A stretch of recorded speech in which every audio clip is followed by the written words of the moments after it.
The white wolf, a beast of shadow and substance, its fur a deep, void-like black that seemed to drink the twilight.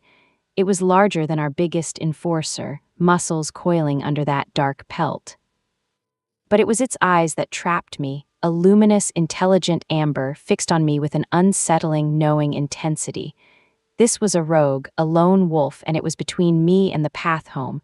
My mind screamed to run, but my legs were stone. Running would trigger the chase. I remembered old man Torvin's lessons: do not show fear, do not turn your back, stand your ground. The beast took a step forward, its head lowering slightly, not in submission, in assessment. A low rumble vibrated in its chest, a sound that felt like it shook the roots of my teeth. It was coming closer. I could see the details now, a scar raking over one eyebrow, the powerful line of its jaw. This was how the unclaimed would finally be erased. Not by exile, but by a stranger's fangs in the dark. It stopped mere feet away.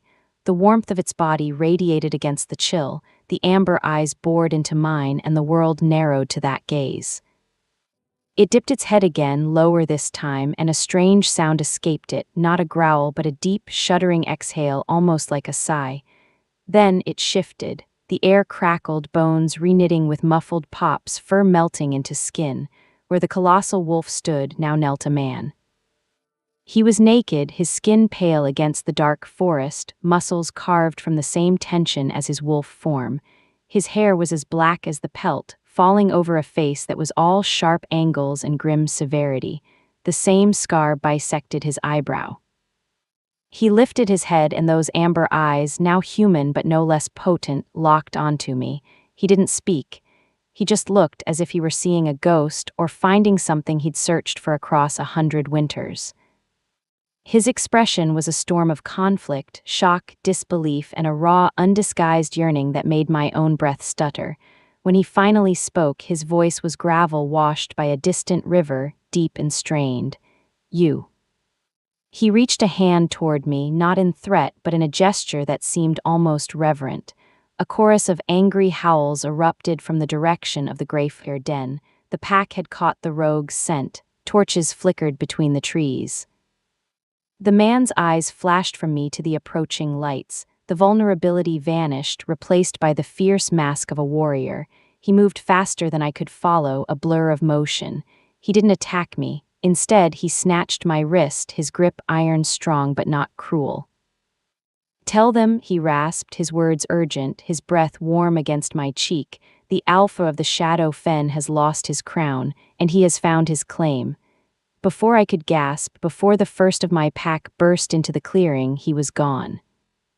Melting back into the shadows from whence he came, leaving behind only his scent, his words, and the terrifying, thrilling echo of his touch on my skin. The Greyfire warriors surrounded me, their wolves close to the surface, eyes glowing in the torchlight. Kaelan was at the forefront, his handsome face twisted in anger and concern. "Ilara, what happened? We scented a rogue." I stood there, trembling, the unclaimed girl holding a secret that felt too big, too dangerous. I looked from Kaelan's familiar, entitled gaze to the darkness where the stranger had vanished. I opened my mouth. The truth hovered on my tongue, but those amber eyes, that raw yearning, it felt like a story that belonged only to me for now. I saw a wolf," I whispered, my voice trembling with a fear that was only half pretend. "A big one, it just looked at me and then it ran." It wasn't the whole truth, it wasn't even a fraction of it, because the beast hadn't just looked. It had seen me, and in its human eyes I hadn't seen pity or disdain, I'd seen recognition. And in its wake, the quiet, fragile shell of my life in Greyfire felt like it had already begun to crack. I did not sleep. The silence of the dormitory was a physical pressure, broken only by the soft breathing of the other pack youth. Each rustle of blankets, each sigh, felt like an accusation. My wrist still hummed with the memory of his grip, not painful but absolute. His words were a chant in my mind, a secret scripture I couldn't decipher. "The alpha of the Shadow Fen has lost his crown, and he has found his claim." What did that even mean? A claim was a declaration of possession, of ownership. Wolves claimed territory, they claimed victory, they claimed mates, but I was human. A claim over me was like claiming a rock or a tree. It made no sense in the rigid hierarchy of the packs, and yet the way he had looked at me. There had been no possessiveness in that gaze. It had been something far more disarming, reverence and a staggering, desperate hope. As the first gray light of dawn bled through the high windows, I slipped from my cot. I needed air that wasn't thick with the scent of wolf and judgment. I needed the one place that was mine. The forgotten kitchen garden behind the old storage sheds was a patch of wildness the pack's order had overlooked. In summer, it was a tangle of rosemary, thyme, and stubborn chamomile. Now it was a sculpture of frost and brittle stems, but it was quiet. It was where I came to remember I had a self, however small, outside of the label unclaimed. I knelt by the frosted remains of a sage plant, my fingers tracing the intricate ice patterns on its leaves. The cold was sharp, clearing the chaos in my head. He had called me his claim. A fallen alpha, powerful enough to make my entire pack bristle with alarm, had bowed his head to me. "You're out early." The voice, deep and quiet, did not startle me this time. A strange calm had settled over my panic. I knew it was him. I looked up. He was there, a silhouette against the weathered stone of the shed wall. He was clothed now in dark, travel-worn linen and leather, fabrics that drank the dim light. The scar over his eyebrow was a pale slash in the dawn. His amber eyes watched me, not with the fierce intensity of the night before, but with a weary, cautious focus. "You shouldn't be here," I said, but the words lacked their previous heat. They were a reflex, not a conviction. "I had to see you," he said. His voice was still that gravelly rumble, but softer now, stripped of its urgent edge. "To know I didn't dream you in my madness." "Are you mad?" I asked, rising slowly to my feet. My heart was a steady, heavy drum, not a frantic flutter. "Some would say so," he admitted. He didn't move from the wall, giving me space. To chase a scent across 2 territories while bleeding from betrayal, to risk a stronger pack's wrath for a glimpse of a human girl, it is not the act of a sane alpha. "You said you lost your crown." A shadow passed over his face, profound and painful. It was the look of a man watching his home burn. "My second, Goran, we were brothers in all but blood, or so I believed." He looked down at his own hands, flexing them as if remembering claws. "On the blood moon, when the pack's magic is strongest and also most volatile, he struck. He had poisoned the minds of the ambitious, the greedy. He challenged me not for dominance, but for extermination. My loyalists, they fought, many fell, the rest are scattered or bending knee to save their families. He finally met my eyes again, and the raw, unfiltered grief there stole my breath. I am Riven, and I am alpha of nothing but the clothes on my back and the fury in my heart." The sorrow in his voice was a mirror to my own lonely ache. His was a castle destroyed, mine was a home never built. But the desolation was the same. "I'm sorry," I whispered. The words felt insufficient, but they were true. He tilted his head, studying me as if my compassion was a language he'd forgotten. "You have no reason to be. My war is not yours." "You made it mine when you stepped into my clearing," I said, a spark of my own defiance returning. A ghost of something, not a smile, but an acknowledgement, touched his lips. "True." He pushed off from the wall, taking one single, deliberate step closer. The distance between us hummed with a new energy. There is an ancient law, Ilara, older than the Greyfire pack, older than the Shadow Fen, the true claim. It is not about dominance, it is about completion. I shook my head, bewildered. "I don't understand." "A wolf's spirit is a tempest," he said, his voice dropping into a low, confessional tone. "The stronger the wolf, the wilder the storm inside. An alpha's storm can shatter mountains, it can also consume him. The true claim is the anchor in that storm. The one soul, wolf or otherwise, whose presence brings stillness, whose very essence quells the chaos and allows clarity to return. It is a bond recognized by the moon and the old magic. It is fate, not force." My mind reeled, fairy tales.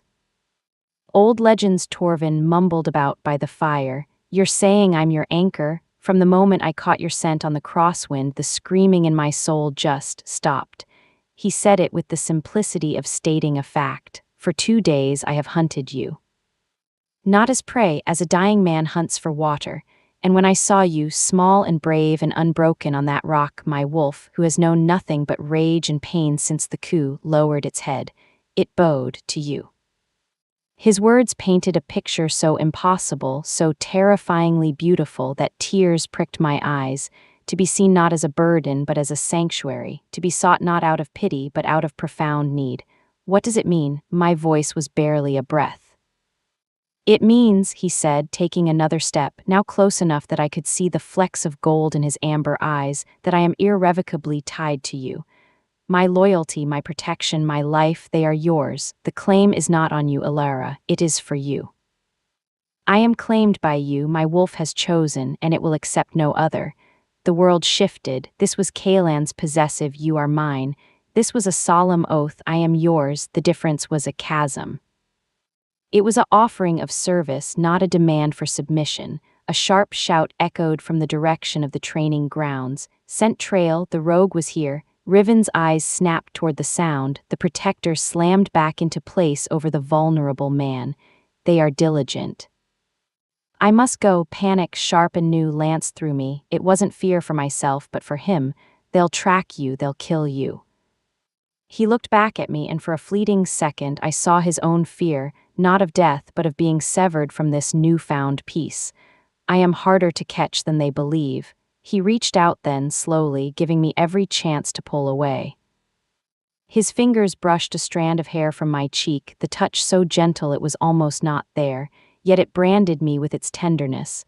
But this is not over, you carry my claim now, it lives in your silence, guard it and guard yourself.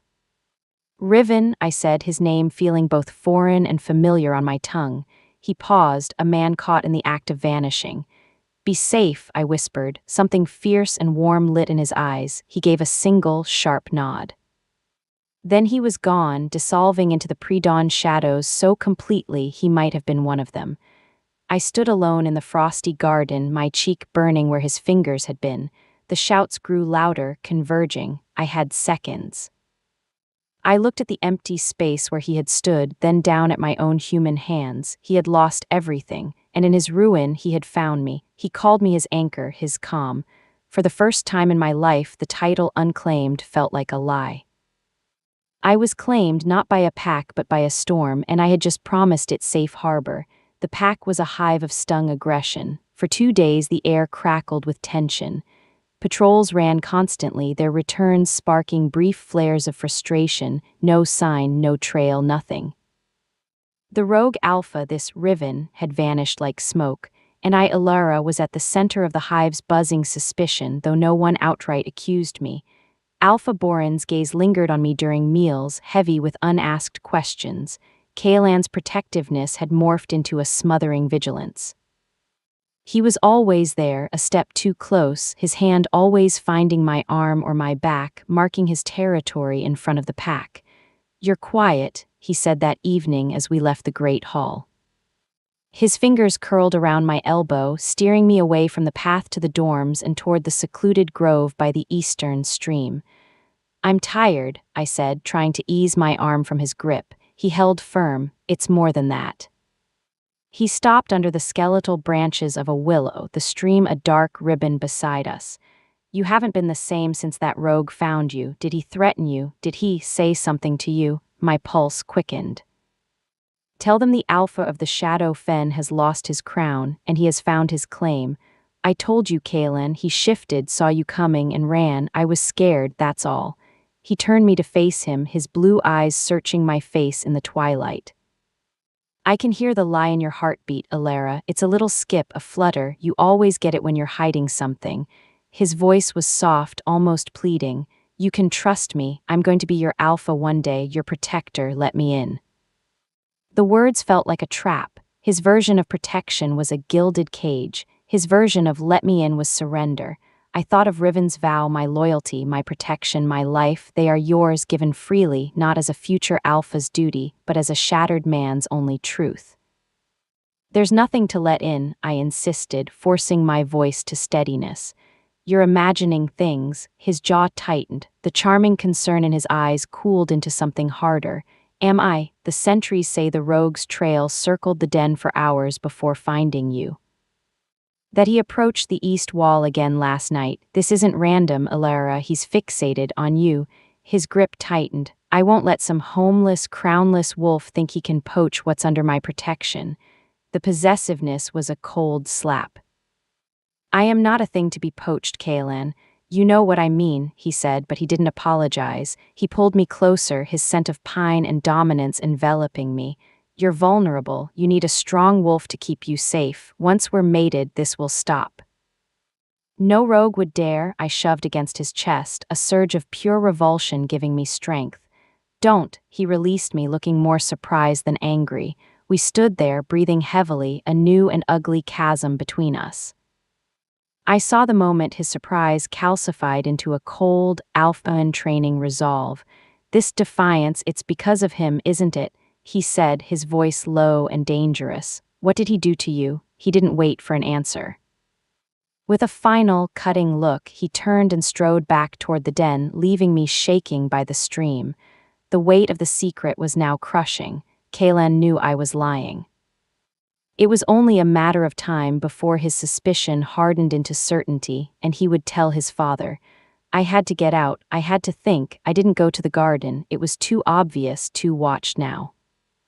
Instead, I slipped into the forest, heading not to the lookout stone, but to a place few remembered, a dry, rocky overhang tucked behind a waterfall that was now just a trickle of ice. It was my true secret place. I huddled under the stone shelf, my knees to my chest, the cold seeping through my clothes. What was I doing? A human girl, tangled in the politics of alphas and claims. Riven's world was one of blood, betrayal, and ancient magic. Mine was of chores and quiet survival. I couldn't be an anchor in a storm I didn't understand. The cold will steal your senses faster than fear. I jolted, my head hitting the stone above. He was there, crouched at the entrance of the overhang, blocking the faint moonlight. Riven. He moved inside, the space suddenly feeling infinitely smaller, charged with his presence. He held out a rough-spun wool blanket. Here. I took it numbly, wrapping it around my shoulders. It carried his scent, deep forest, frost, and something uniquely him. How do you always find me? The claim is a tether, he said simply, sitting against the opposite wall, keeping a careful distance. Faint for you, a guiding star for me, and you radiate distress like a beacon. He studied me. Your pack's young alpha, he troubles you. It wasn't a question. I looked away, ashamed. He knows I'm keeping secrets. And he believes you are his to command. I nodded, pulling the blanket tighter. He sees me as a responsibility, a weakness to be secured. Riven was silent for a long moment. The only sound was the drip of ice outside. A leader who sees a soul as a weakness is no leader at all, he said, his voice like stone grinding on stone. He sees your humanity as a flaw, I see it as your strength. I looked at him then. What strength do I have? I can't shift, I can't fight, I can't even tell a convincing lie. You see what wolves are blinded to by instinct and tradition, he said. His amber eyes held me in the dark. You feel the currents of loyalty and fear in a pack. You understand the heart of a conflict, not just the clash of claws. You asked me what the claim means. It means you are my counsel, my conscience. The part of me that was lost in the rage of being a wolf, Goran won because he understood rage and ambition. He does not understand this. He gestured between us to the quiet understanding in the cramped, cold space. He does not understand a bond that strengthens through peace, not fear. His words were a balm and a terrifying mandate. He was rebuilding his entire understanding of power around me. The pressure was immense. I don't know how to be that, I confessed, my voice small. You already are, he said. You are here, you listened, you offered kindness to an enemy, that is how. He leaned forward slightly, his intensity a palpable force. My loyalists are gathering, a handful scattered but true, they await my call. But to answer it, they must believe in more than my strength, they must believe in what I fight for, a pack where strength serves the heart, where the storm has an anchor. He held my gaze. They need to see you, Alara. Not to follow a human, but to follow the proof that a different way is possible. He was asking me to step out of the shadows completely. To leave the only home I'd ever known, flawed as it was, and walk into a war for a pack that wasn't mine, with a wolf who was still a stranger. "I'm afraid," I whispered, the truest words I'd ever spoken. "So am I," he admitted, no shame in the confession. "I am afraid of failing them, of failing you, but my fear is quieter with you near. That is the gift of the claim, we quiet each other's storms." Outside, a wolf howled, a Greyfur sentry far away. Our time was up. Riven rose to his feet, a tall, solemn shadow. "I will not ask you to come. The choice must be yours. When you are ready, if you are ready, come to the lookout stone at midnight. I will find you." He looked down at me, and in his eyes I saw the vast, lonely burden of his crownless kingship and the fragile, fierce hope that I would choose to share it. "Whatever you choose, my claim stands. You are my anchor, even from a distance." He left as silently as he'd come. I sat under the overhang, wrapped in a blanket that smelled of him, the cold forgotten. Before me were two paths, the known path of silent submission in Greyfur, a life as Kaelan's cherished burden. And the unknown, terrifying path toward a broken alpha, a scattered pack, and a bond that felt more real than anything I'd ever known. The weight of the whispers was mine alone to bear. But for the first time, the silence they demanded felt like a prison I was ready to break. The day was an eternity of muted sounds and watchful eyes. Kaelan avoided me, but his gaze, when it did find me across the training yard or the meal hall, was a cold, assessing thing. The speculative whispers of the pack, which had always been about my human frailty, now took on a new edge. "She brought the rogue here. She's a magnet for trouble. The unclaimed is becoming a liability." I moved through my chores, mending fishing nets, bundling herbs for the healers, with my mind screaming. Every beat of my heart was a countdown to midnight. Riven's words echoed, "They need to see you, Alara." The proof that a different way is possible. Was I proof, or was I just a foolish girl captivated by a dangerous fantasy? Old man Torvin found me in the herb shed as dusk fell.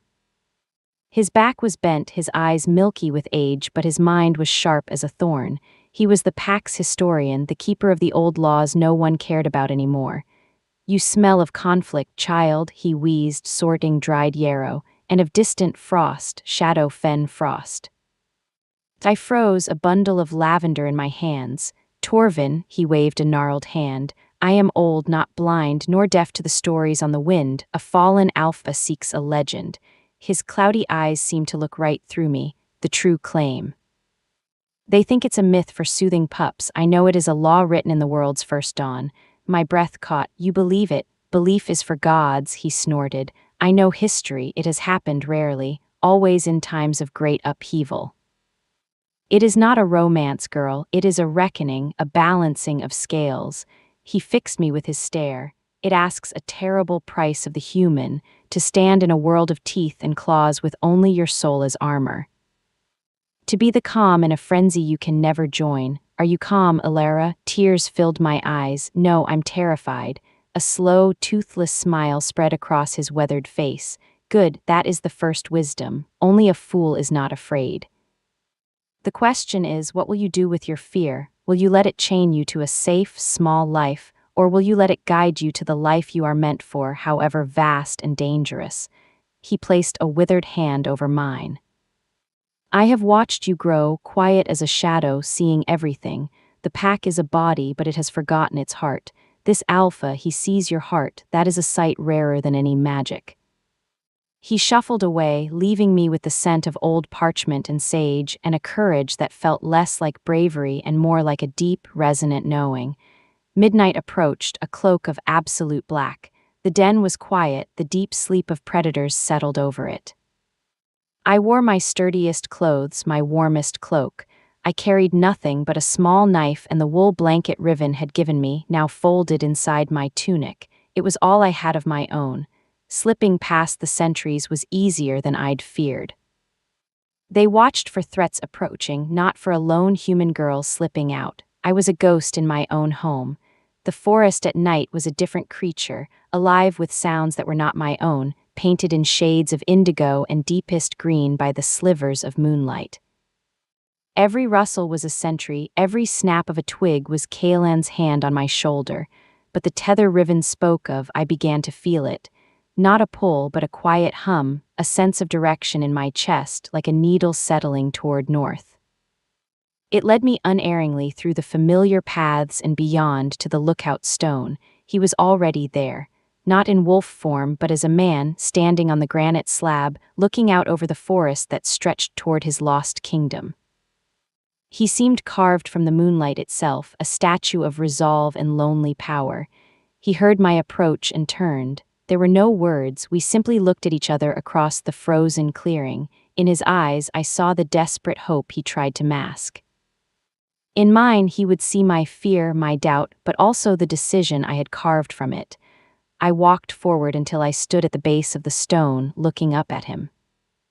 "I don't know how to be what you need," I said, my voice clear in the silent night. He knelt at the edge of the stone, bringing his face level with mine. "You already are," he repeated, his faith unshakable. "I am choosing the storm," I whispered. A profound relief, a joy so deep it was almost painful, washed over his stern features. He offered his hand not to pull me up, but as a pledge. "Then I vow this, Alara, under the moon that witnesses all claims, I will be your shield. Your voice will hold weight in my council. Your safety will be the first law of my land. We will build a pack where the heart is not a weakness but the source of our strength. This I swear as your claimed alpha." I placed my hand in his. His grip was warm, sure, and gentle. It was not a chain but a bond. "And I said, the words forming from a place of truth I had never tapped before, will be your anchor. I will seek the clarity when the storm rages. I will remind you of the heart of your pack. I will stand with you." I took a steadying breath. "This I swear as your claim." A shudder went through him as if a final, agonizing knot of tension had released. He lifted my hand, his forehead resting gently against my knuckles in a gesture of supreme respect and gratitude. No kiss, no embrace, a covenant. When he rose, he shifted. The great shadow wolf stood before me, magnificent and powerful. He lowered his massive head, nudging my side gently, then looked toward the dense, dark path leading east, away from Greyfair, toward the shattered pieces of Shadow Fen. I took one last look back at the woods that hid the only home I'd ever known. It had been a cage disguised as a refuge. Before me was a wilderness, a war, and a wolf who had bowed his head.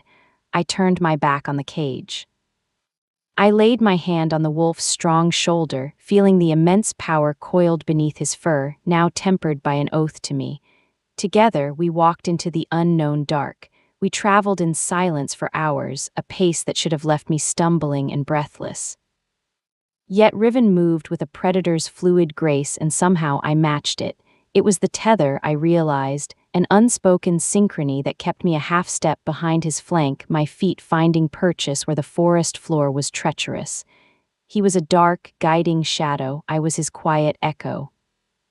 The terror of leaving was gone, burned away by the sheer physical act of movement. In its place was a raw, buzzing awareness. Every scent was new: deeper earth, stranger moss, the crisp, cold signature of a stream we had yet to cross.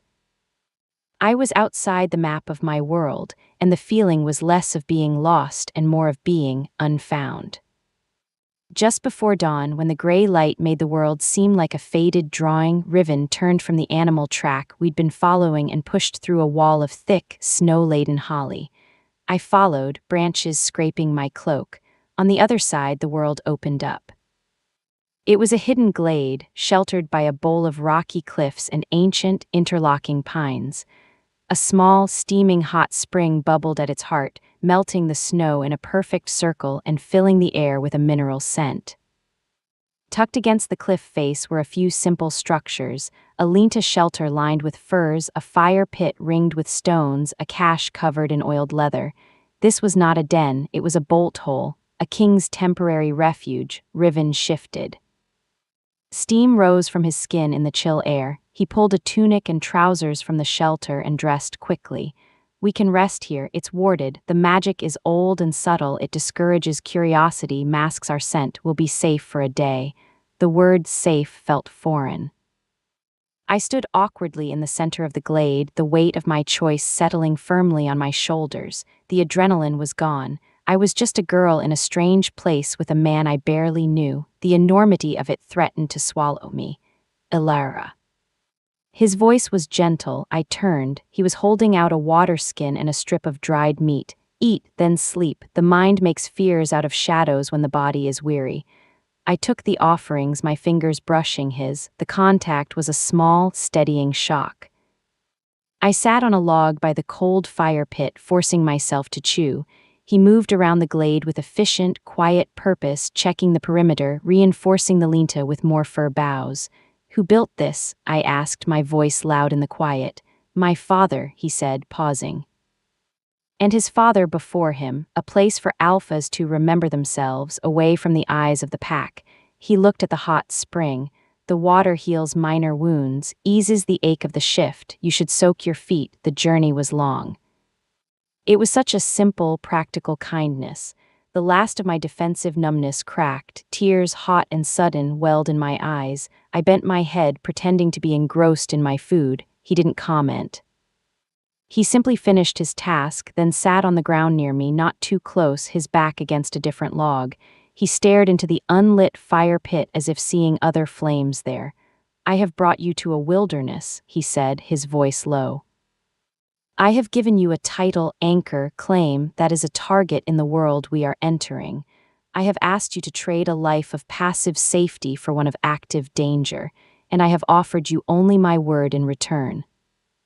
He finally looked at me, his amber eyes stark with self-reproach. "You have every right to regret." I wiped my cheeks with the back of my hand. "I don't regret it." The truth of the statement surprised me as I said it. "I feel awake." For the first time, in Greyfair I was sleeping. A long, quiet sleep where I could hear the world moving around me, but I couldn't touch it. "This," I gestured to the glade, to him, "this is real, it's terrifying, but it's real." He absorbed my words, a flicker of that profound relief returning to his face. "The first of my loyalists will meet us at moonrise tomorrow. A wolf named Tarn, he was my lead sentry. Cautious, unswervingly loyal. What is he like?" I asked, needing to paint pictures to build this new world in my mind. "Stubborn," Riven said, and the ghost of a true smile touched his lips. "He questioned every order I ever gave, then executed it perfectly. He has a mate, Lyra, and a young pup. They are in hiding. Goran would use them as leverage in a heartbeat." The smile vanished. "That is his way. He strikes not at the warrior, but at the heart. He understands hearts only as weaknesses to be exploited." "That's why he can't understand the true claim," I said slowly, the pieces aligning. "To him, a bond is a chain, a vulnerability. He can't see it as a source of strength." Riven looked at me with a kind of fierce pride. "Exactly, that is your sight. That is what you bring." We lapsed into silence, but it was a comfortable one, filled with the whisper of the pines and the gentle plip of the spring. I did soak my feet in the warm water, the heat searing away the miles. Later, wrapped in furs in the lean-to, I listened to Riven's steady breathing from where he kept watch at the entrance. I was in the wilderness, I was a target, I had only his word, and for the first night in my life I felt completely, unshakably at peace. Tarn arrived not at moonrise, but an hour before, slipping into the glade with a silence that made Riven look like a thunderclap. One moment the space was empty, the next, a stocky, gray-flecked wolf stood at the tree line, ears pricked forward, nose testing the air. His eyes, a sharp, intelligent brown, locked onto Riven, and a tremor went through his powerful body. He shifted.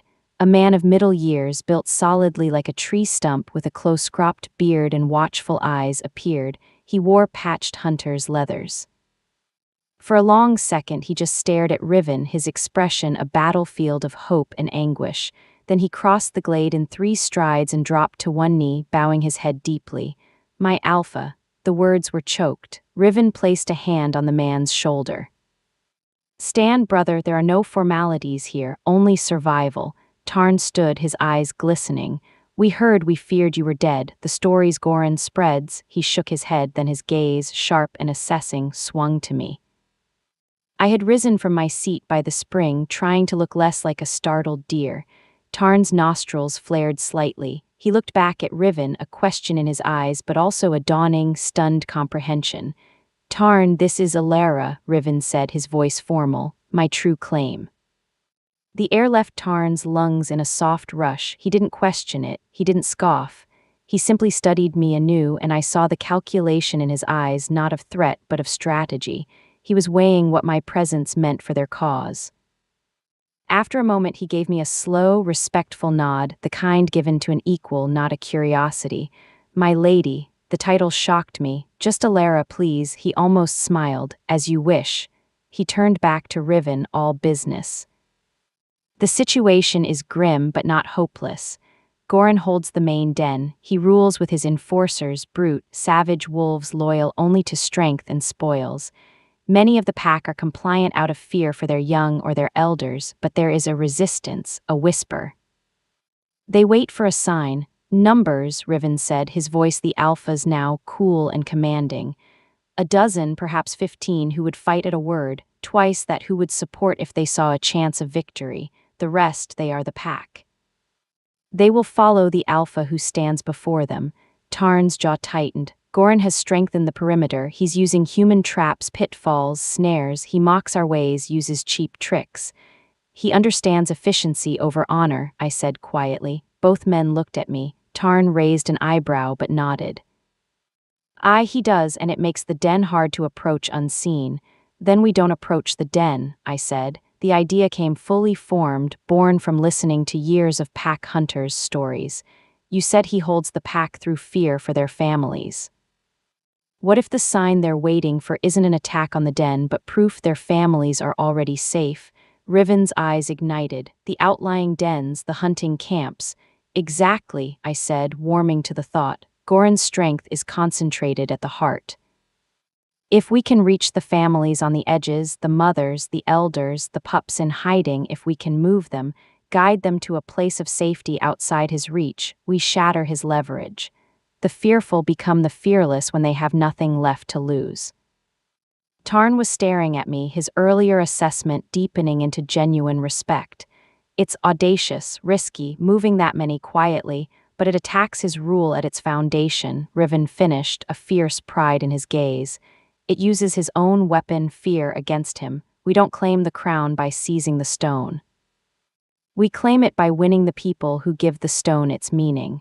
The strategy session lasted hours. Tarn provided details, locations, names, loyalties. I listened, asking occasional questions about terrain, about who could be trusted to carry messages. I saw the moment Tarn's perception of me shifted from the Alpha's strange human claim to a valuable, if unconventional, member of the Council. He began directing answers to me as often as to Riven. As the moon rose, Tarn prepared to leave.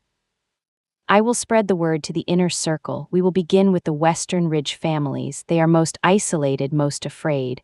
Move like mist, Tarn, Riven said, clasping his forearm. Your mate and pup, are they secure? A shadow crossed Tarn's face. For now. Lyra is clever, but every day Goran's net tightens.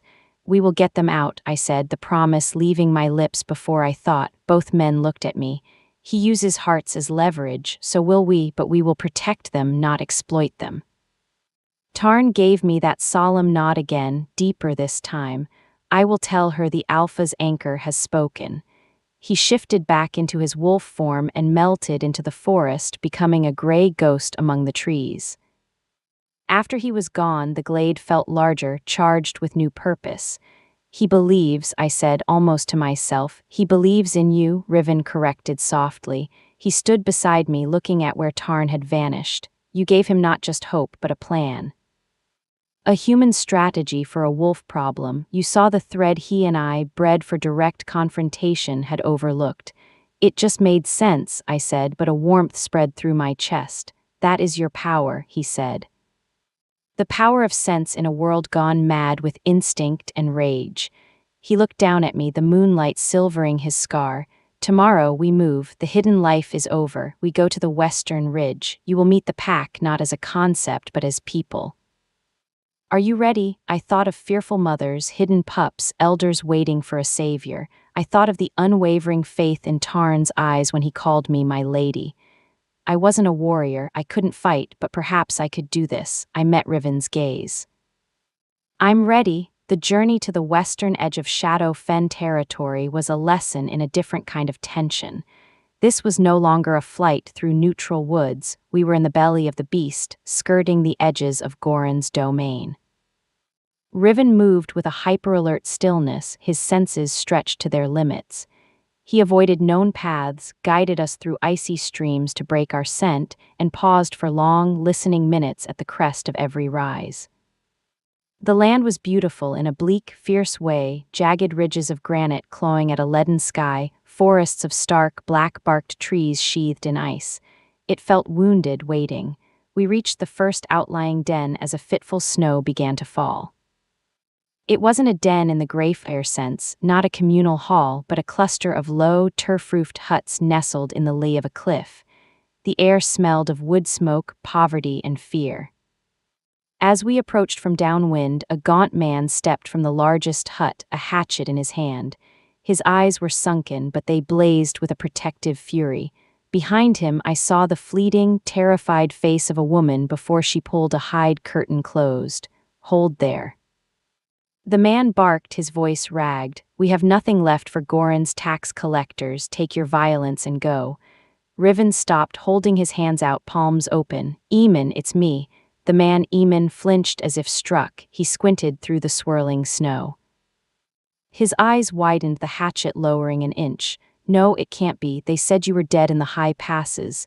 Do I look dead? Riven asked, taking one careful step forward. I am here, and I am reclaiming what is mine. Eamon's gaze darted to me, confusion and suspicion warring on his face.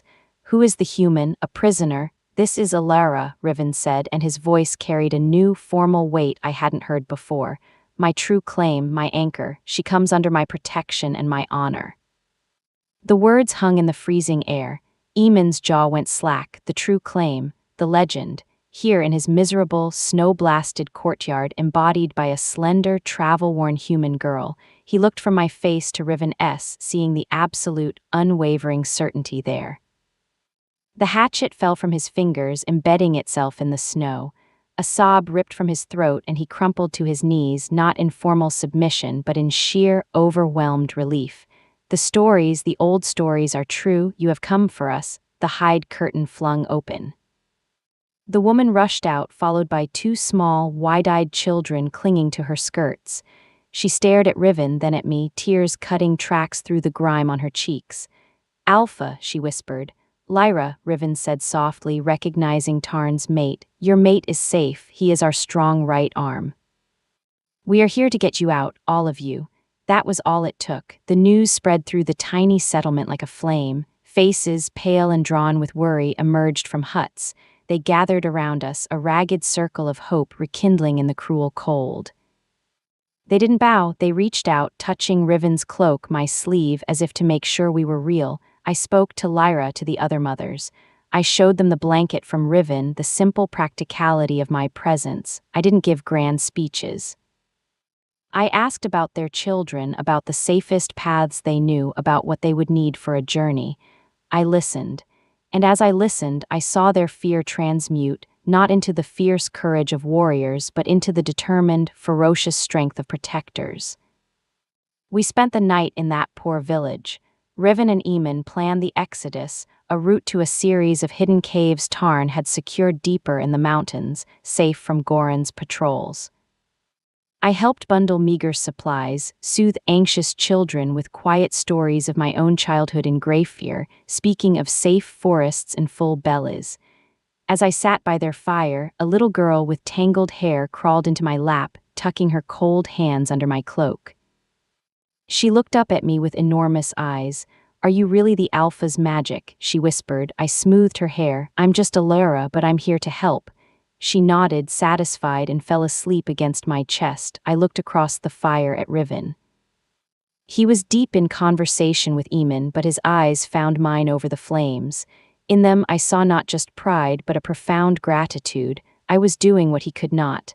I was speaking the language of the hearth, of the vulnerable heart of his pack. This was the war, not with claws and fangs, but with whispered promises and bundled children. This was the true claim in action. We were not just reclaiming a crown, we were gathering the shattered pieces of a people. And as I held that sleeping child, I knew with a certainty that went deeper than bone, this was where I was meant to be, in the heart of the storm, being the calm. The hidden caves were a sanctuary carved by ancient water, a dripping, echoing world of stone. Over 3 days, our small, silent caravan, Riven, myself, and the 12 souls from the western ridge reached them. They were cold and damp, but they were safe. Tarn was there waiting, and the reunion with his mate Lyra and their pup was a silent, fierce embrace that spoke more of love and relief than any howl could. More arrived, trickling in ones and twos, guided by Tarn's network of whispers. A gray-bearded elder who had been a lore keeper, a young hunter with a burn scar on his arm, a punishment for defiance. Mothers with hollow eyes, carrying the future of Shadow Fen in their quiet, watchful children. Soon there were nearly 50 of us, a fragile, hopeful spark in the mountain's belly. I moved among them, no longer a strange symbol but a familiar presence. I helped organize the stores, tended to small scrapes and coughs with the herbs I'd brought from Greyfair, and listened. I learned their names: Finn, the stoic hunter; Mila, the elder who remembered Riven as a pup; Kalen, a boy on the cusp of his first shift, burning with a need to prove himself. It was Kalen who brought the news. He'd been on a scouting loop, desperate to be useful, and he came running into the main cavern, his face pale beneath its freckles. A rider from the main den, he comes under a white flag, but he's one of Goran's enforcers, a wolf named Crow. He's at the tree line, demanding to parley with the so-called Alpha. A chill, colder than the cave air, settled over the gathering. All eyes turned to Riven. A parley under a white flag was sacred, an ancient law of truce. To violate it was to be cursed as honorless, but it was also a trap, it had to be. Riven's expression hardened into unreadable stone. Where? The old sentinel pine, half a mile east. Riven nodded. I will go. Alone. Tarn's objection was immediate. It's a trap, my Alpha. He'll have archers in the trees, a dozen wolves hidden downwind.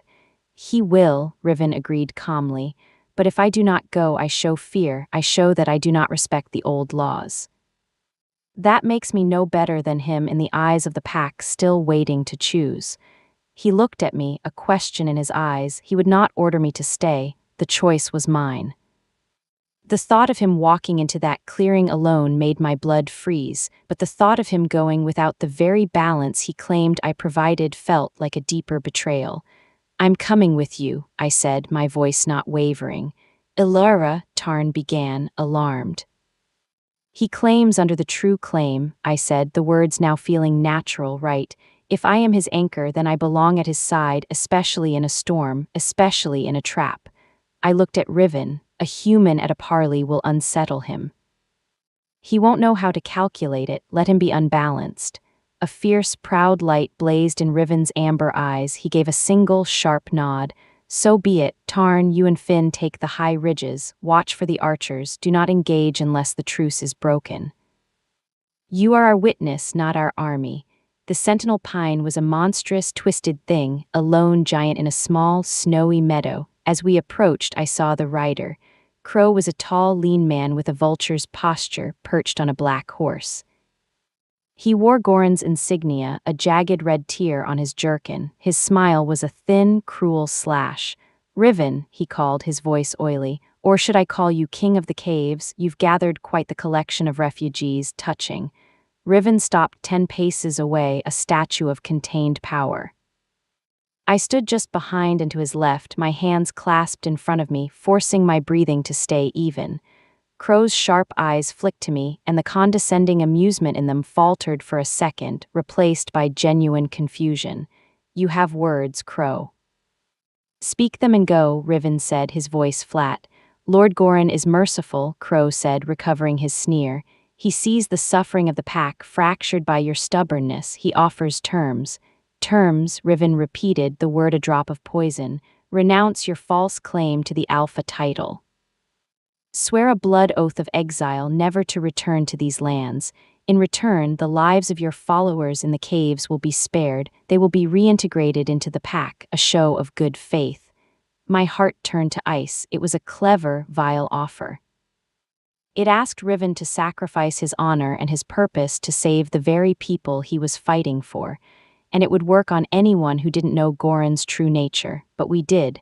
And if I refuse? Riven asked, as if discussing the weather. Crow's smile widened. Then at moonrise, Goran's forces will sweep through those caves. He will make examples. The old, the young. Your human pet there will be the first to hang from the sentinel pine as a warning to any who would defy the true alpha. The threat against me was meant to provoke Riven, to make him lose control. I saw the muscles in Riven's jaw knot, but his voice remained calm. Goran understands nothing of truth or of claims. You can tell your lord this. Riven took one step forward, his presence suddenly expanding to fill the meadow. I do not renounce what is mine by blood and by right. I do not bargain with the lives of my pack. And I do not fear the hollow threats of a usurper who leads through terror. The true pack is gathering. He will hear our howls soon enough. Crow's face darkened. You're a fool. You'll die for sentiment. And he will die for its lack, I said, speaking for the first time. My voice, human and clear in the cold air, seemed to startle him more than Riven's defiance. He glared at me. The human speaks. What wisdom does a little rabbit have for wolves? The wisdom of the story, I said, holding his gaze, pouring every ounce of the calm I felt from Riven's steadfastness into my words. In the tale, the tyrant always offers the merciful deal right before he falls, because he is desperate. Because he feels the ground shifting under his feet. Tell Goran we know his story, and we are not afraid of the ending. Crow was speechless, his mouth opening and closing like a fish. The script of intimidation had been torn up. He had no reply to a human girl quoting parables at him. With a final, furious glare, he yanked his horse's reins and spurred it back toward the trees. We stood in silence until the sound of hooves faded. Riven let out a long, slow breath. Moonrise, he said quietly. He was lying, I said. Goran wouldn't wait. If he knew the cave location, he'd already be here. Riven looked at me, a ghost of a smile on his lips. You see it too. The offer was a ploy to make us run, to scatter into the open where his hunters could pick us off. He doesn't know where we are, not yet. The smile vanished, but he will now. Crow will have trackers following his own trail back to us. We have hours, not days. We turned and ran for the caves. The peace was over. The hidden war had just begun. The cave was a whirlwind of controlled panic. Riven's words were a cold splash of reality. We must move. Now the safe haven was compromised. There was fear, yes, whimpers from the children, grim silence from the adults, but I saw something else I hadn't seen in Greyfire, a resilient unity. They didn't question Riven, they moved. Bundles were shouldered, children gathered, the sick and elderly supported. Where can we go? Mila the elder asked, her voice thin but steady. The high passes are snowed in, the lowlands are Goran's. Riven studied the rough map scratched into the cave floor. The sunken temple, he said finally. A murmur of awe and apprehension went through the gathered loyalists. Tarn whistled low, it's sacred ground, forbidden in times of war by the oldest laws. Goran wouldn't dare violate it. Precisely, Riven said. He mocks tradition, but he is not a fool. To attack us, there would turn every superstitious wolf in the territory against him. It is our only sanctuary. What is the sunken temple? I asked. A place from the before times, Mila answered, her old eyes distant, built by the first wolves who walked as men. It is a circle of great stones in a hidden valley where the veil between worlds is thin. It is a place of oaths, of profound peace. No violence has ever stained its soil. It sounded like a myth, but it was our only hope. We became a river of shadows flowing through the night. Riven and Tarn led, scouting ahead. Finn and the other hunters flanked our column. I walked in the middle with Lyra, Mila, and the children, a living heart encased in a shell of protectors. The pace was brutal, over rugged, icy terrain. More than once I slipped, only to be caught by a strong, calloused hand, Finn's or the young hunter Kaelin's.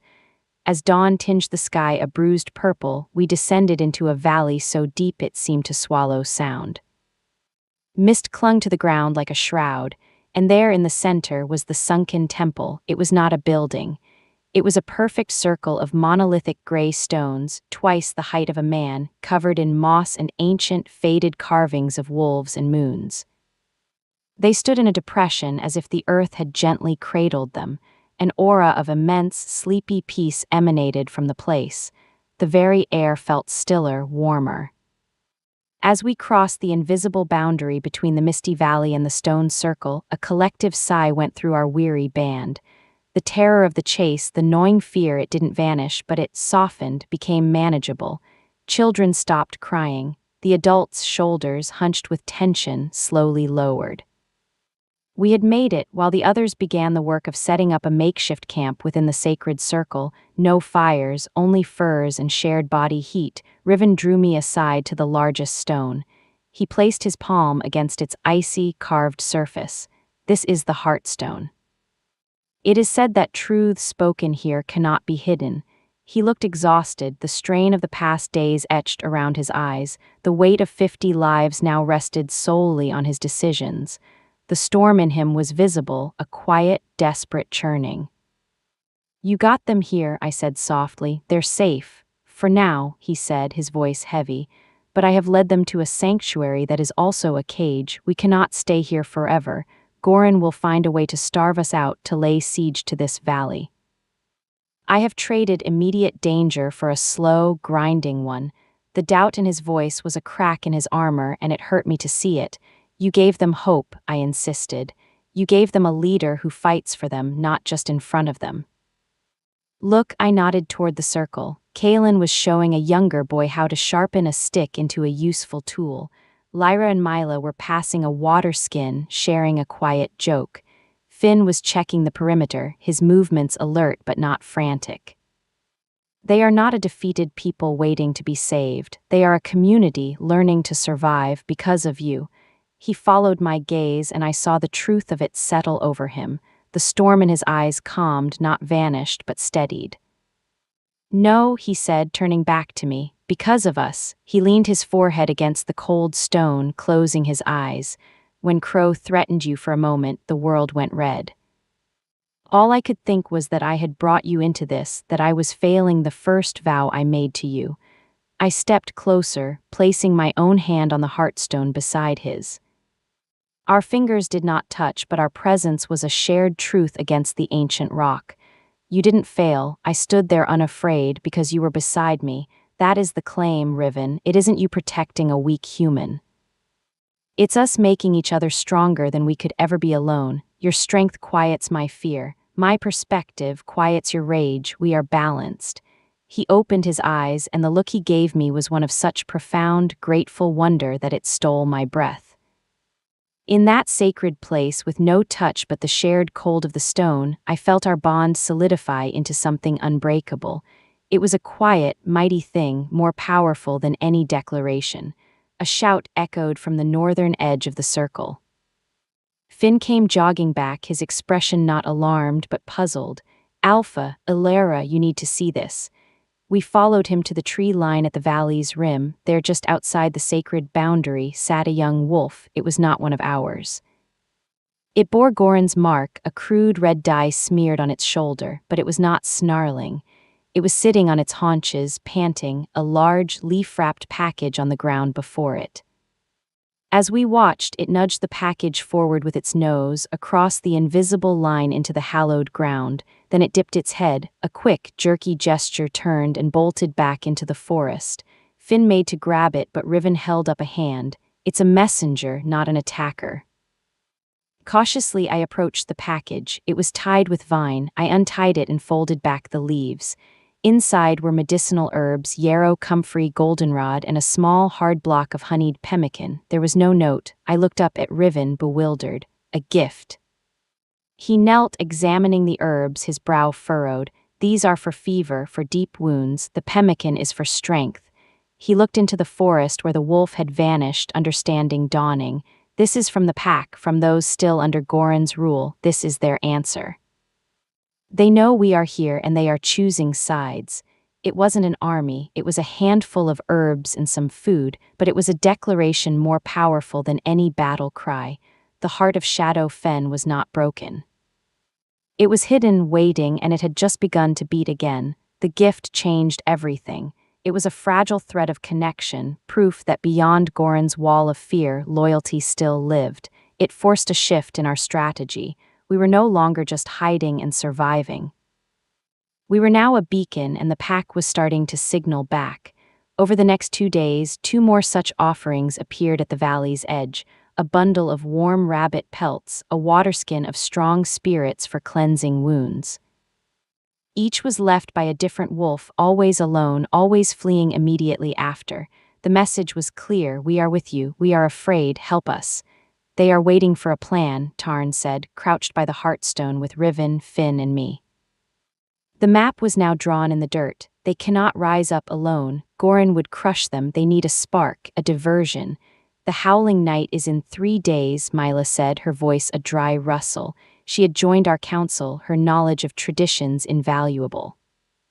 When the moon is dark, it is a night of remembrance when packs honor their ancestors. All wolves, even Goran S, will be at the main den for the ceremony. It is a time of vulnerability, of reflection. Riven's eyes gleamed. A night when hearts are already turned to the past, to legacy, a night when a ghost might walk. A plan began to take shape, audacious and terrifying. On the Howling Night, Riven would appear, not to attack but to be seen. To remind them of the bloodline, of the oaths sworn to his father and his father before him, he would be the spark. But Goran will be waiting for that, I argued, my stomach twisting. He'll expect a move on a night like that. He'll have every enforcer on alert. Which is why I won't be alone, Riven said. He looked at Tarn and Finn.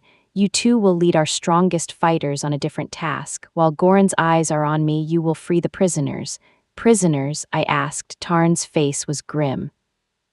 Goran has a stockade. Anyone who spoke against him in the early days or whose loyalty he doubted. Dozens of our people, they are the key. Freeing them does 3 things. It robs Goran of his hostages, it adds proven, furious fighters to our cause, and it shows the entire pack that his power is breaking. It was a good plan, a warrior's plan, but it relied on everything going perfectly.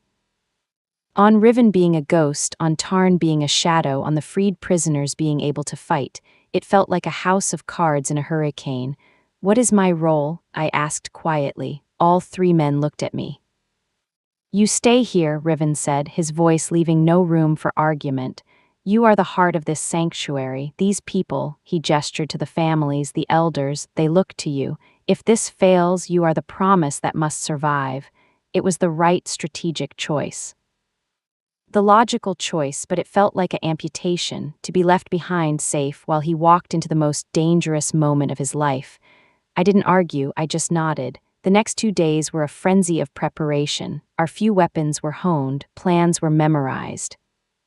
Riven spent hours with Kalen, teaching him how to lead the defense of the Temple Valley with the other youths and elders.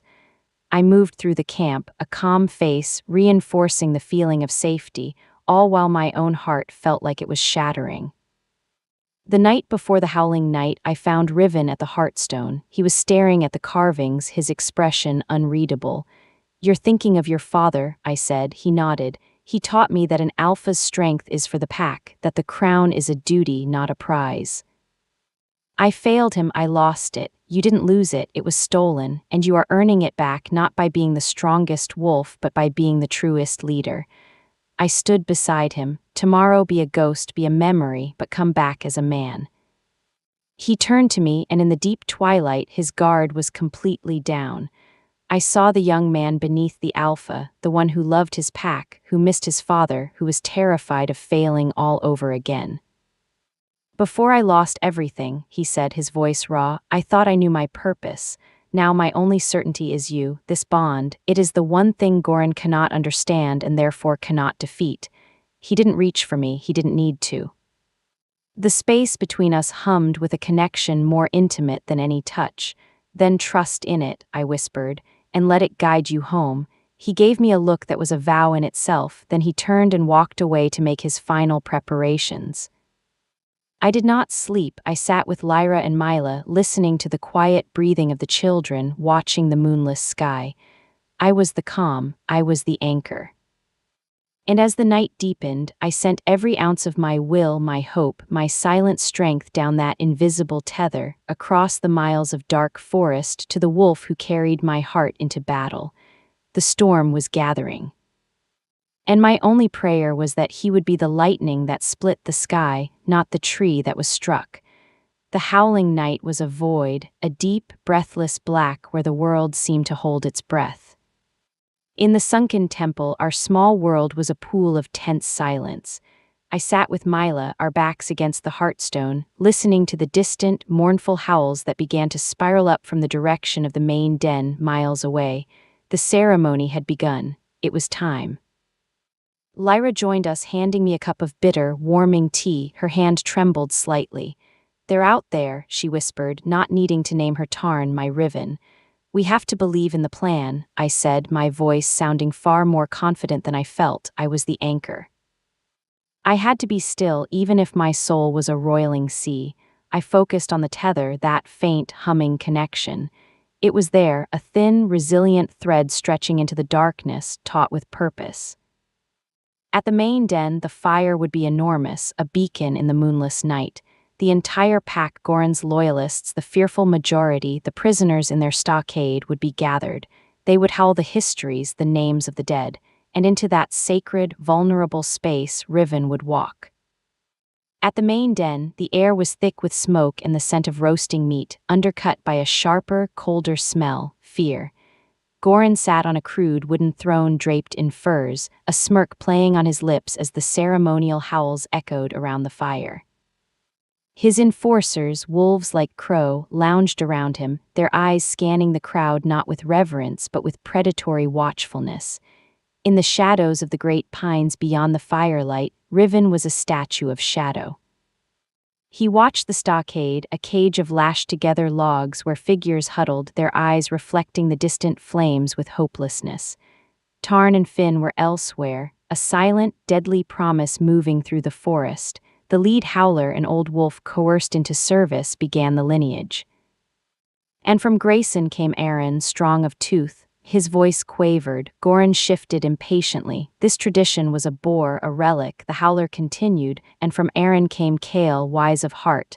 He paused, the next name sticking in his throat. The name of Riven's father, the true line. A ripple went through the crowd. It was the moment. From the deepest darkness behind the throne, a voice spoke, clear and deep, carrying over the crackle of the fire and the sudden silence. And from Kale, the voice said, came Riven. Gasps, heads whipped around. Goran shot to his feet, his chair clattering backward. Riven stepped into the flickering edge of the firelight. He did not look like a hunted refugee. He stood tall, dressed in simple, dark clothes, his scar stark, his amber eyes reflecting the flames. He looked like a king returned from a long journey. He held no weapon. "You dare?" Goran snarled, but a thread of uncertainty laced his fury. This was not an attack, it was theater, and he was not the director. "I dare to remember my father," Riven said, his voice pitched to carry to every wolf present. He began to walk, not toward Goran, but along the inner edge of the firelight, making eye contact with the pack. "I dare to remember the oath I swore to protect this pack. An oath I have not forsaken, though my crown was stolen in the night by a traitor's whisper." "He lies," Goran bellowed. "Seize him." His enforcers moved, but they were slow, confused by the sacred context. Riven kept walking, a ghost in the firelight, his gaze holding the crowd. "You live in fear," Riven called out, his voice dropping into a compelling, intimate register. "You ration your food while your alpha feasts. You guard your words, your thoughts, even the love for your own families, lest it be used against you. Is this strength? Is this the shadow fen our ancestors howl for tonight?" The crowd was mesmerized, a sea of conflicted faces. Goran's face purpled with rage. "Kill him, now." As two enforcers lunged, a commotion erupted at the far side of the clearing. Shouts, the sound of splintering wood. Tarn and Finn had struck the stockade. Chaos. Riven used the distraction, he didn't fight the enforcers. He melted back into the shadows from whence he came, his purpose achieved.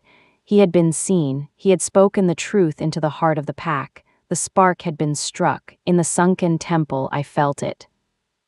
A sudden, sharp pull on the tether, a surge of adrenaline and danger, followed by a swift, controlled retreat. Then a wave of defiant triumph that wasn't mine. My hands clenched in my lap. Something's happening, I breathed. Mila placed a gnarled hand over mine. Trust the thread, child. It is stronger than steel. We waited in an agony of silence. An hour passed, too. The howling from the distant den had dissolved into a cacophony of barks and shouts that eventually faded into an uneasy quiet. Then a new sound. The sound of many feet moving through the forest. Not the stealthy approach of hunters, but the hurried, clumsy movement of a group fleeing. Kalen, standing guard at the valley entrance, gave a low, sharp whistle, the all-clear signal. They emerged from the mist like phantoms. Riven first, his clothing torn, a fresh cut on his cheek, but his eyes blazing with fierce light. Behind him came Tarn and Finn, shepherding a ragged, stumbling but growing stream of people. Dozens of them. Men and women, some supporting others, their faces hollowed by imprisonment but alight with a wild, disbelieving hope. The prisoners, they had done it. A choked cry escaped Lyra as she saw Tarn, whole and alive. The camp erupted into muted, tearful reunions. The sanctuary was no longer just a hiding place. It was becoming a pack. Riven found me, he didn't speak. He just stood before me, his chest heaving, the proof of his success and its cost written on his body and in the eyes of the freed wolves now collapsing gratefully onto the sacred ground. You were the ghost, I said, my voice thick. And you were the stillness, he replied. For a moment the world narrowed to the space between us, to the shared victory humming along our bond. The storm had been unleashed, and we had weathered the first, crucial blast. Victory, I learned, was not a clean thing. It was messy, painful, and exhausted. The sunken temple was now overcrowded, its serene peace replaced by the urgent bustle of survival. The freed prisoners needed food, water, treatment for injuries, and neglect. Our carefully hoarded supplies dwindled alarmingly. Worse than the physical strain was the news Tarn brought back from a scouting foray the next day. His face was ashen. They retaliated at dawn, he reported to Riven and the new, expanded council, which now included a fierce-eyed woman named Anya, freed from the stockade. Not against us. Against the families of the wolves they think helped us or who failed to stop us. A farmstead on the southern border was burned. The family was made an example of. A cold, sick fury settled in my stomach. This was Goran's true face. He couldn't reach us in the sacred valley, so he brutalized his own to maintain control. Riven's expression turned to granite. Who? The Millers, old man Miller, his daughter, her mate. Tarn's voice broke. The puppy, they spared the pup. They left him crying in the ashes. A message. The cruelty was so calculated it stole the breath from the circle. This was the cost of our spark, innocent blood. He wants to lure us out, Finn growled, slamming a fist against the heartstone. He wants us to break the sanctuary and fight on his terms in his territory, fueled by rage instead of strategy. And if we don't, Anya's voice was sharp with grief. Do we sit here, safe behind old stones, while he murders our pack piece by piece? What is a sanctuary that protects only some of us? The question hung in the air, a moral chasm opening at our feet. The logic of war said to stay, to grow stronger. The heart cried out to act. I looked at the faces around me, the hardened resolve of Tarn, the furious grief of Anya, the strategic coldness in Finn's eyes, and the profound, weary burden in Riven's. He was the alpha. The decision was his, but the true claim meant his burden was mine to share. He's not just attacking bodies, I said, my voice quiet but cutting through the tension. He's attacking the idea of us. He's proving his point that loyalty to Riven brings death. That fear is the only safe path. If we do nothing, we confirm it. We become a symbol of helplessness. Riven's gaze locked onto mine. What would you have us do, Ilara? Charge out and die with them? That is what he wants. No, I said, the idea forming as I spoke, born from a deep human understanding of story and symbol. We don't charge out to fight. We charge out to save, not the dead, the living, that pup, the survivors of the next farm he targets. We become not an army that retaliates, but a shield that appears. We show the pack that loyalty to Riven doesn't mean death. It means that when the monster comes, the true alpha is the one who comes for you. The silence this time was different. It was the silence of a new path revealing itself. It's impossible, Finn stated. We can't know where he'll strike next. We can't be everywhere. We don't have to be, Riven said, his eyes lighting with the strategy. Goran is predictable in his cruelty. He will strike at the edges, at the isolated, at the vulnerable. Tarn, Anya, you know the pack lands, which families are most at risk, which are loyal but afraid. Anya's eyes narrowed in thought. The Fisher clan, by the northern lakes, isolated, they refused to swear a blood oath to Goran. They would be next. Then we go to the northern lakes, Riven said, not with our whole force, a small, fast group. We don't hide. We let it be seen, we get there first, and we stand between Goran's enforcers and the family. It's a huge risk, Tarn said. If Goran sends a large force, then we hold the line, Riven said, his voice absolute. We prove that his terror has a limit. And we do it here. He pointed to the map, to a place where the forest gave way to the rocky lakeshore. Narrow ground, defensible, a place where a few can stand against many. It was a gamble with the highest stakes. Our lives for the soul of the pack. I'm coming, I said. No, Riven said, the refusal instant and final. You told me I was your counsel, I countered, meeting his fierce gaze with my own. Your conscience. If this is about proving what our claim means, that it's about protection, not just power, then I need to be there. The pack needs to see the humans standing with them, not hidden away. They need to see the anchor in the storm. The argument raged in his eyes. The protector warred with the partner. Finally, he looked at Tarn and Anya. Prepare a group, 10 of our fastest, strongest. We leave in an hour. He turned back to me, his voice low and grave. You will stay behind the line. You will not engage. You are the symbol, Ilara, not a soldier. Your safety is the message. It was a compromise. I would be a witness, not a warrior. It was enough. As we made our hurried preparations, Mila pressed a small, smooth stone into my hand. It was warm from her grip. A piece of the Heartstone, she whispered, so the sanctuary is with you. An hour later, we were a line of grim shadows moving north, leaving the safety of the temple behind. The tether between Riven and me was no longer a quiet hum. It was a drumbeat, steady and strong, guiding us toward the looming cost of the crown and the desperate hope of what it could mean. Grey Lake was a sheet of hammered light under a oppressive sky. The Fisher homestead was a lonely cluster of buildings on its shore, a main lodge, a smokehouse, a dock where 2 fishing boats bobbed listlessly.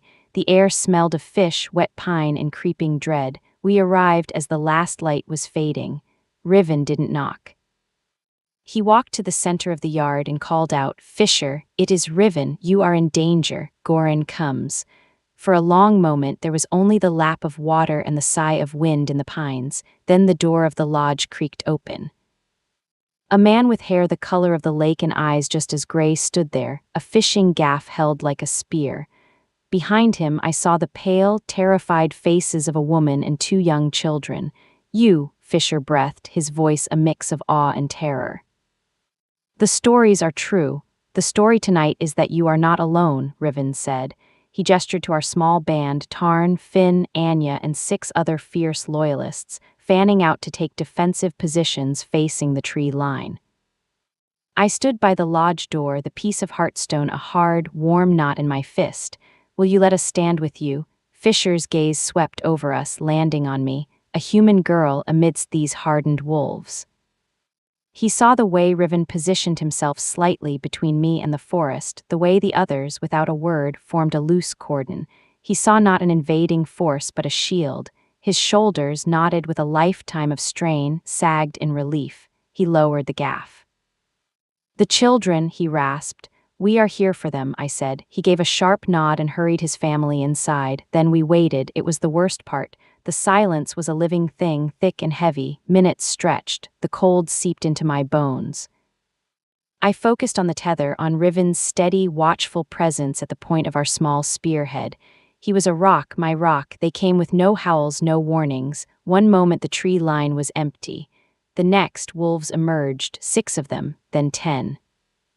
Goran's enforcers, led by Crow in his human form, a cruel smile on his face. They outnumbered us 2-1. Well, well, Crow drawled, stopping 20 paces away. The ghost and his little entourage came to die in the open after all, and you brought the pet. Sentimental to the end, Riven didn't respond. He simply stood, a hand resting on the hilt of the short sword at his hip. His stillness was more threatening than any shout. Crow's smile faded. Step aside, the fishers are due for a lesson. You can watch or you can join them. The lesson today, Riven said, his voice cutting the cold air like a blade, is that the days of your lessons are over. This pack is under my protection. You will turn around. You will tell Goran that his reign of fear stops here at this lake on this ground. Crow laughed, a harsh barking sound. You have 10 wolves, I have 20. The math is simple, Alpha. Then you should have brought 30, Tarn growled from Riven's left. Crow snarled and gestured. The enforcers surged forward. What happened next was not a battle in the open field. It was a brutal, contained explosion of violence at the choke point Riven had chosen. Our 10 fighters didn't meet the charge, they funneled it. They fought in pairs, back to back, using the buildings, the dock, the rocky shoreline to limit the numbers that could engage them at once. It was terrifying. The sounds, snarls, the clash of steel, shouts of pain were a physical assault. I pressed myself against the lodge, my eyes glued to Riven. He moved like a force of nature, his sword a blur, meeting Crow's own blade in a shower of sparks. He was protecting the line, protecting me, but we were still outnumbered. I saw Finn take a deep gash to his leg, stumbling. Anya was forced back, 2 wolves pressing her. The line was bending, threatening to break. Fear threatened to choke me. This was it. We would fall. The symbol would be one of noble, futile death. Then, a new sound, a howl. Not from the forest, but from the lodge behind me. It was Fisher. He stood in the doorway, having shifted into his wolf form, a sturdy, gray lake wolf. He wasn't a trained fighter, but he was a protector. He launched himself into the fray, bowling over an enforcer about to strike Tarn from behind. His howl was a signal. From the tree line on the other side of the homestead, new figures emerged, not enforcers, Fisher's neighbors. The isolated families from the northern ridges, armed with axes, scythes, and a furious, desperate courage. They had been watching. They had seen the true Alpha stand for one of their own. The tide turned. Goran's enforcers, bullies used to preying on the helpless, found themselves caught between Riven's disciplined warriors and the raw, vengeful fury of the people they had come to terrorize. Crow, seeing his force crumbling, disengaged from Riven with a curse. Fall back, he screamed. The enforcers broke, melting back into the forest, leaving their wounded behind. Silence descended, broken by moans of pain and the heavy panting of the defenders. We had held, we had won. Riven stood amidst the aftermath, bloodied but unbroken. He looked at Fisher, now shifting back to human form, at the neighbors gathering with stunned, victorious expressions. He looked at me, our eyes meeting across the bloody yard. The message had been sent. The true Alpha didn't hide in a temple. He stood at the lake. And when he stood, the pack found its courage. The cost had been high. Finn's wound was serious. Others bore lesser injuries. But as we helped the wounded and the northern families mingled, sharing water and bandages, a new sound emerged. Not a howl of mourning, but a low, steady hum of solidarity. We had taken more than a stand. We had taken back a piece of Shadow Fenn's heart. The storm was still raging, but we had just proven we could weather it together. The victory at Grey Lake was a stone dropped in a still pond, and the ripples spread faster than fire through dry grass. The story of the outnumbered stand, of the human anchor watching from the doorway, of the northern families rising up, became a legend whispered from hearth to hearth. It was no longer a story of a ghost, but of a shield, and the pack began to move. They didn't come as an army, they came as trickles, then streams. families whole and fractured from the remote valleys and the contested borderlands, guided by the renewed whispers of Tarn's network. They found their way to the sunken temple, not just as refugees now, but as pilgrims. The sanctuary was bursting, its sacred quiet replaced by the vibrant, anxious hum of a people gathering. Our 50 became 100, then 150. The caves echoed with the sounds of children, of Forges repurposing farming tools into spearheads, of Mila teaching the old war chants to young voices. We were no longer hiding, we were becoming. Goran's response was swift and brutal, but it was also a confession of weakness. He couldn't attack the temple directly, but he could try to seal us in. His forces, now clearly outnumbered by the gathering loyalists, erected a cordon around the valley. They felled trees to block the passes, poisoned the streams that fed our valley, and posted archers on every ridge. They meant to starve us out, to let the hope inside the stone circle wither and die on the vine. We were under siege. The mood in the temple, however, was not of despair, but of a grim, determined focus. The sight of the growing numbers, the shared purpose, forged a collective spirit harder than the surrounding granite. Riven moved among them constantly, his presence a steady flame. He listened to the hunters' concerns about game, to the elders' worries about sanitation, to the fighters' eagerness to break the cordon. And he brought those concerns to me. Our council had grown. It now included Fisher from the lake and Garrett, a shrewd former provisioner for the main den who knew Goran's supply weaknesses. We met daily by the Heartstone, the problems laid out like pieces on a board. "They've poisoned the western stream," Garrett said, his fingers tracing a line on our dirt map. "The eastern one is still clean, but it's a longer haul exposed to their archers. Then we protect the haulers," Riven said, "not with a hidden escort, with a show of force. Let them see we are not cowering. Tarn, organize rotating guard details, make them visible. Game is getting scarce within the safe zone," Fisher added, rubbing his gray-stubbled jaw. "The herds have been scared off or picked clean. We have maybe a week of full rations left." This was the crushing problem. Courage couldn't fill empty bellies. I stared at the map, at the line representing Goran's cordon, a wall meant to keep us in, but walls work both ways. "He's pulled his forces tight around us, yes?" I asked. "Aye," Tarn grunted. Leaving his own lands thin, the main den, the storehouses, the herds he's been fattening for himself, they're guarded by a skeleton crew now. All eyes turned to me. Riven's gaze was intent, waiting. "We don't break the siege to escape," I said slowly, the idea a delicate bloom in the cold air of strategy. "We break it to feed ourselves." From his table, a slow grin spread across Garrett's face. "A raid, not on his soldiers, on his larders." "Exactly," I said. "A small, fast group. They slip out not where the cordon is weakest, but where it's most bored, the southern pass, where the land is flat and they won't expect a breakout. They move like shadows, not to fight, but to steal.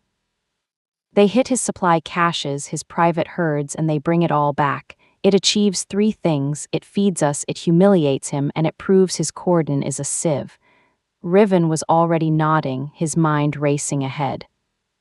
"It must be wolves who can carry heavy loads and run for days, and it must be led by someone who knows the land behind his lines intimately." "I'll go," Finn said, his leg now healed enough. "I ran messages through those hills as a youth. I know every deer trail." The plan was set. It was a risk. If the team was caught, it would be a devastating blow. But the alternative was slow starvation. 2 nights later, under a sliver of moon, Finn and a hand-picked team of 8 wolves melted into the southern mists. The waiting was agony. The siege tightened its psychological grip. The distant glow of enemy campfires on the ridges were constant, mocking reminders of our cage. I took to walking the inner perimeter of the stone circle at night, the piece of Heartstone warm in my pocket. The tether to Riven was a constant, low hum, but now I felt other threads, a connection to Mila's enduring hope, to Lyra's steadfastness, to the quiet determination of the children who now looked to me not with curiosity, but with a kind of faith. The weight was immense. This was what it meant to be a heart. You felt every palpitation, every strain. On the third night of the raid, as I walked, a figure fell into step beside me. It was Kalen, the boy on the cusp of his first shift. He was nearly a man now, his frame filled out by hard labor and resolve. "Do you think they're okay?" he asked quietly, his eyes on the southern ridge. "I think Finn is very stubborn," I said, offering a small smile, "and very motivated." He nodded, silent for a few paces. Before all this, I thought being strong was about the shift, about being the biggest wolf having the loudest roar. He glanced at me. "You've never shifted, but everyone here, we draw strength from you. How does that work?" The question from his young, searching mind struck to the core of everything. "I think," I said carefully, "that the strongest shift isn't from man to wolf, it's from me to us. You're alpha, he can become a mighty wolf. But his true strength is that he can become a part of something bigger, his pack. My strength is that I can see that, us, and help him remember it when the weight of being me is too heavy. It's a different kind of magic." He absorbed this, his brow furrowed. "So you're like the pack's soul?" The simplicity of it took my breath away.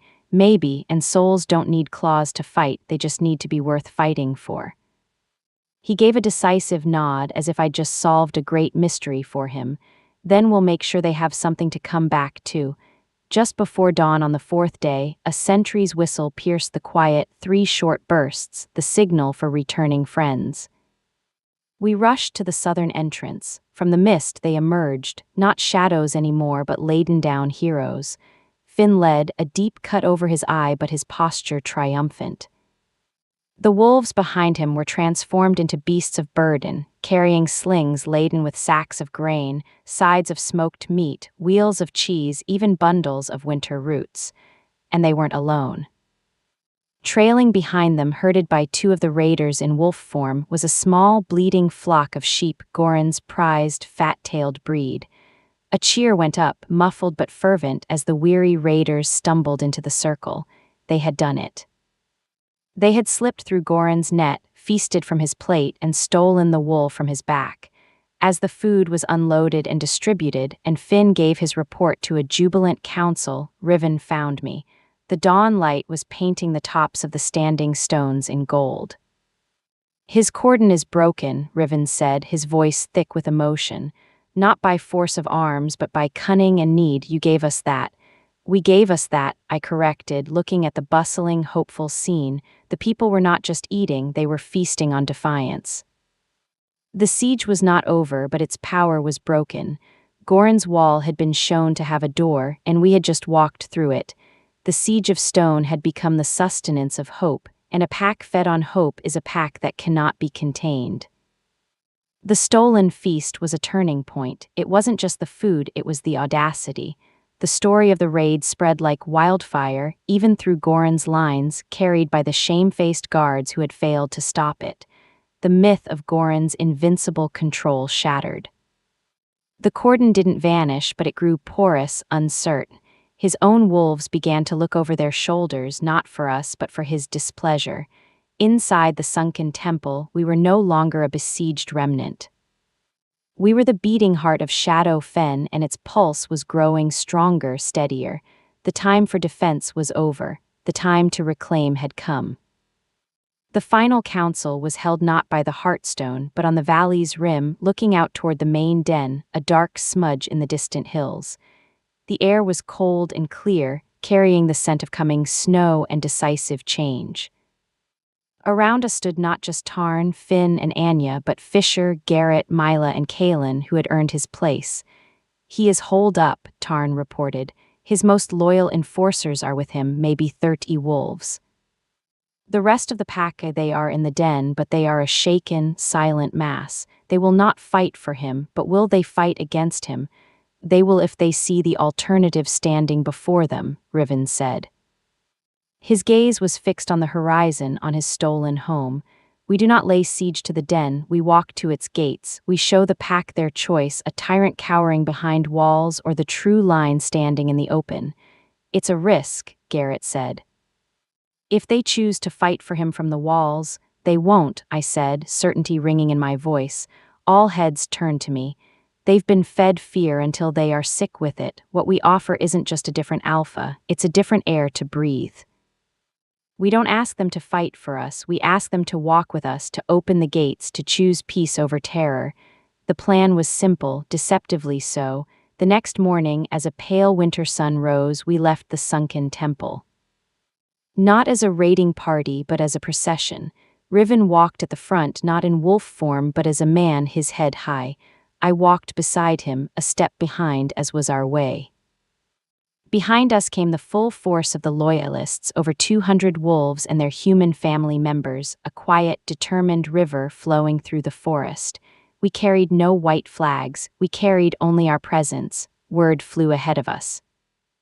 By the time we reached the broad field before the main den's wooden palisade, the wall was lined with faces. Not just enforcers, but the whole pack, craftsmen, hunters, mothers holding pups. They were silent, watching the army of their brothers, sisters, and children approach and then stop just out of bowshot. The gates remained shut. On the wall walk, Goran appeared. He looked older, diminished, his rage a brittle thing. "Come to die on my doorstep, Riven." He bellowed, but his voice lacked its former conviction. "I have come home, Goran," Riven called back, his voice carrying easily across the field, "and I have brought my pack with me." He turned not to Goran but to the faces on the wall, people of Shadow Fen.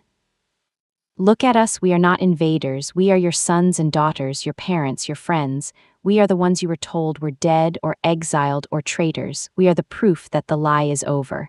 He took a step forward alone. "Goran rules by holding what you love hostage. He offers you a crown of fear. I hold nothing of yours but my oath to protect it. I offer you only a place by my side. The choice is not between him and me. It is between the den you cower in and the home we can build together outside these walls." A murmur ran through the pack on the walls. I saw doubt, fear, but also a desperate, burgeoning hope. Goran snarled. "They are mine," they swore oaths. Oaths sworn at the point of a knife are no oaths at all. The voice was Myla's, shrill but powerful. She stepped forward from our ranks, a tiny, ancient figure facing the massive gate. I remember the oaths, the true ones. To protect the weak, to honor the pack, to lead with heart as well as tooth, you remember them too, she cried, pointing a bony finger at the crowd. You whisper them to your pups at night, which alpha speaks those words. The one behind the wall or the one standing before you, it was the final crack. A young man on the wall, a cook's apprentice I would later learn, threw down the club he'd been holding. Then a woman next to him did the same. It was a silent cascade. Weapons clattered on the walkway. The enforcers, outnumbered by their own packmates, looked around in panic. Goran screamed in incoherent fury, "Kill him, kill them all," but his order met only averted eyes and slumped shoulders. With a roar of utter defeat, he shifted into a massive, brindled wolf and leaped from the wall, not to attack, but to flee, to run into the forest, alone, crownless and broken. For a moment, there was absolute silence. Then, with a groaning shriek of wood on wood, the great gates of the den began to open from the inside, pushed by the hands of the pack itself. Riven did not move. He waited, a king receiving his people's invitation. They poured out not in attack, but in a wave of quiet, tearful reunion. They streamed past Riven, touching his cloak, meeting his eyes, before finding their lost family members in our ranks.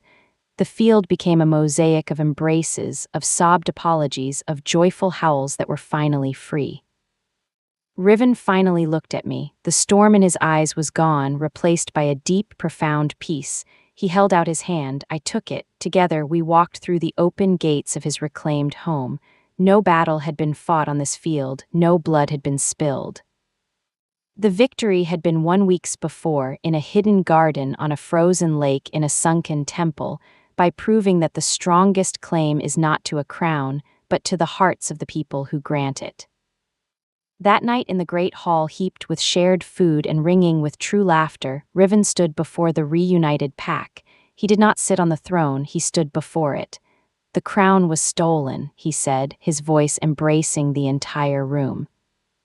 "And in its place I found something greater. I found my anchor. I found my pack not as subjects but as family. I will lead you, but I will lead with you. And my first decree is this: the seat of the Alpha is not this chair. He placed a hand on the carved wood. It is here. He placed his other hand over his heart, then gestured to all of them, and finally, his gaze resting on me. It is in the bond between us all. That is the true claim. That is our strength. He turned to me then, and in front of everyone, the Alpha of the Shadow Fen Pack bowed his head to the human girl who had been his calm. It was a bow of equality, of gratitude, of love.